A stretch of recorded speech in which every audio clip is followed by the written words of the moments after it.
কিছু করে পাই দাও না। তুই যা তুই যা। বাবা আইলেন, বাবাকে বলছি দাঁড়ান, কি জন্য আমাকে করতে দিচ্ছেন না? আমাকে সকাল থেকে কিছু করতে দিচ্ছেন না, দেখো তো সব একা একা করছেন, আমাকে কিছু করতে দিচ্ছেন কি হয়েছে জিজ্ঞেস করুন তো একটু। হ্যাঁ জিজ্ঞেস করুন তো।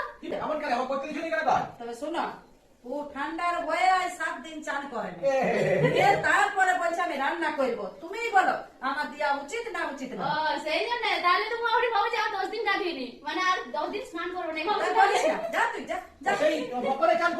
কে জানে চানই করে নাই ঠান্ডার ভয়ে, তোকে কি আমি রাখতে দিব? তুমি বলো আমার দোষ আছে?